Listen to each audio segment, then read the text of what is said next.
ईमानदार किसान और लालची बेटे की कहानी। कोई एक गांव था। उस गांव में एक किसान रहता था। किसान बहुत ही गरीब था। किसान अपने खेत में बहुत ही मेहनत करता था, फिर भी उसकी फसल अच्छी नहीं होती थी। इसलिए उनकी पत्नी उनसे नाराज थी। सुन रहे हो गोलू के पापा, मैं क्या बोल रही हूँ। कल ना ये मास्टर जी आए थे और हमारे गोलू को स्कूल से निकाल दिया है और बोला है जब तक पैसे नहीं देंगे हमारा गोलू स्कूल पे नहीं जा सकता। और ये हमारी चुटकी भी बड़ी हो गई है, कल उनकी शादी करनी पड़ेगी, कहाँ से लाएंगे पैसे।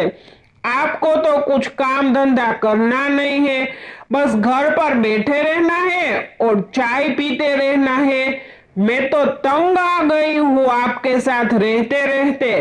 कुछ काम धंधा करना है कि सिर्फ घर पर ही बैठे रहोगे। तू की माँ इतना गुस्सा क्यों कर रही हो? मैं भी तंग आ गया हूँ तुम्हारे ताने सुन सुन कर। ये मेरे भी बच्चे हैं, मुझे भी चिंता होती है हमारे दोनों बच्चे की। मैं खेत पर तो जाता हूँ लेकिन हमारी फसल ही अच्छी नहीं होती, तो इसमें मैं क्या कर सकता हूँ। हमारी किस्मत ही फूटी हुई है, क्या करूँ मैं। जा रहा हूँ मैं खेत पे, शाम तक वापस आ जाऊंगा। आऊं तब तक खाना बनाकर रखना। हाँ जाओ तुम, मुझे तो सिर्फ बच्चों को रखना है और खाना ही बनाना है। शाम तक खेत में किसान बहुत ही मेहनत करता है और काम करते करते थक जाता है। फिर किसान एक पेड़ के नीचे बैठ जाता है। अचानक किसान को सामने से एक सांप दिखाई देता है। किसान सोचता है, ये नाग ही हमारे खेतों के रक्षक है। अगर मैं उनकी सेवा करूंगा तो मेरे खेत में भी अच्छी फसल आने लगेगी। इसी सोच में बैठा हुआ होता है, तभी उनको उसकी पत्नी का फोन आता है। ये तो गोलू की माँ का फोन आ रहा है। हाँ बोलो गोलू की माँ, क्या काम था, क्यों फोन किया है? अरे गोलू के पापा, शाम हो गई है, कब आ रहे हो घर पे। जल्दी से घर पे आ जाओ ना। काम कर रहा था खेत पे, आ ही रहा हूँ गोलू की माँ। ठीक है। हाँ गोलू के पापा, ठीक है, जल्दी से आना, रखती हूँ मैं फोन। की माँ अभी पहुंचा मैं घर पे। ठीक है, रखता हूँ मैं फोन। फिर किसान अपने घर पर चला जाता है। रास्ते में वह नाग देवता के बारे में सोचता है। वह सोचते सोचते शाम हो जाती है और सभी सो जाते हैं। मैंने ना कल खेत पे एक सांप देखा था। मैंने सोचा कि ये नाग देवता ही हमारे रक्षक होते हैं, इसलिए मुझे नाग देवता की सेवा करनी चाहिए। तुम क्या सोचती हो? गोलू के पापा, मैं क्या बोलती हूँ, आप ना नाग देवता के लिए दूध लेके जाना। नाग देवता को दूध अच्छा लगता है और वो हमें अच्छे आशीर्वाद देंगे। हाँ तो ठीक है गोलू की माँ, मुझे ना एक कटोरी में थोड़ा सा दूध दे दो। मैं नाग देवता के लिए दूध लेके जाऊंगा। नाग देवता हमारा दूध पियेंगे और हमें अच्छे आशीर्वाद देंगे। उसकी वजह से खेत में हमारी फसल भी अच्छी आएंगी। फिर किसान खेत में काम करने के लिए चला जाता है। चलते चलते किसान सोचता है कि आज तो मैं नाग देवता की सेवा करके उन्हें प्रसन्न करूंगा। किसान खेत पर बैठे बैठे नाग देवता के आने का इंतजार करता है। तभी किसान को सामने से नाग देवता दिखाई देते हैं। किसान नाग देवता को दूध पीने के लिए बुलाता है और नाग देवता किसान के बुलाने पर दूध पीने के लिए उसके पास जाते हैं।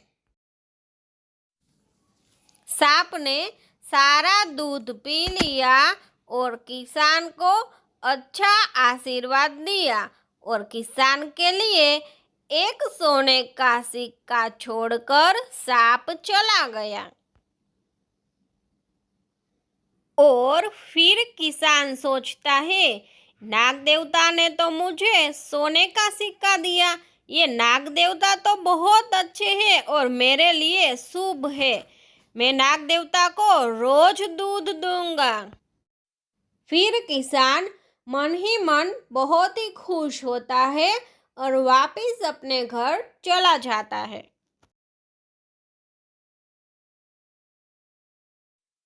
फिर शाम हो जाती है और सभी सो जाते हैं।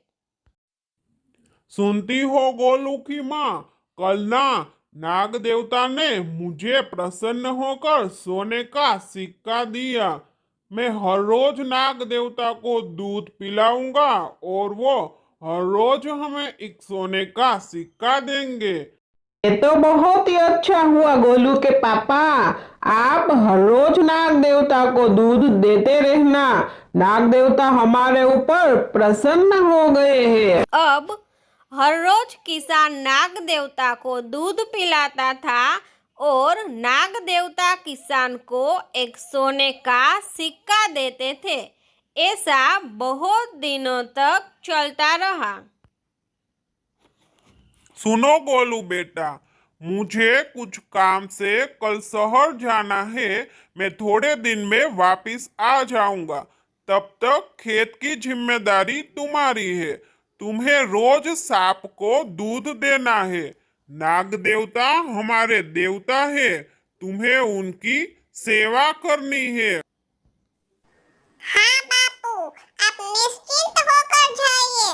मैं हर रोज सांप को दूध देता रहूंगा और आराम से वापस आना, मैं सब संभाल लूंगा।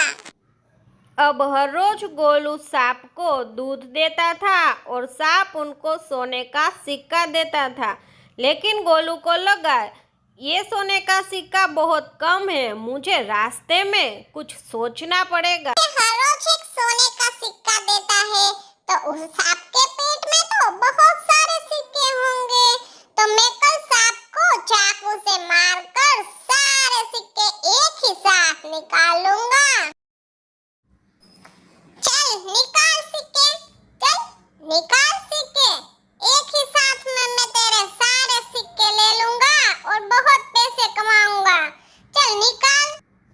सांप गुस्से में आकर लड़के को डस लेता है।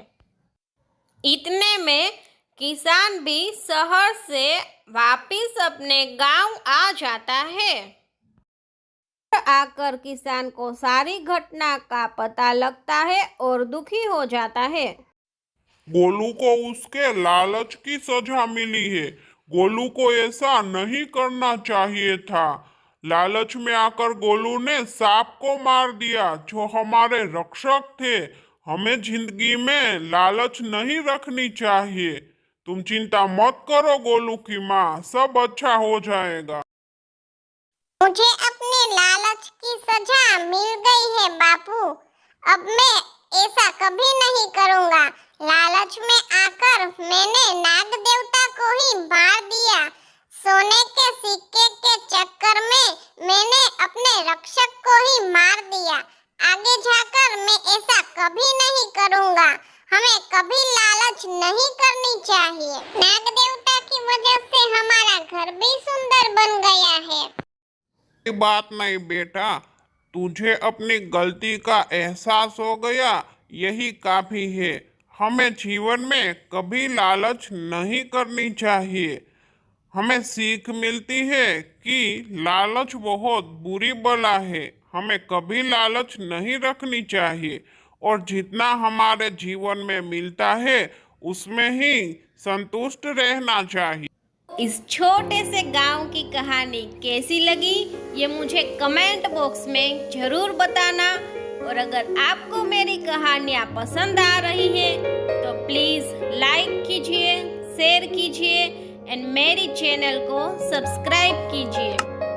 और अगर आप ऐसी ही कहानियाँ आगे देखना चाहते हो तो मेरी चैनल को बहुत ही प्यार दीजिए। मैं ऐसी ही कहानी आप तक पहुँचाती रहूँगी। Thank you so much for watching my videos. Thank you.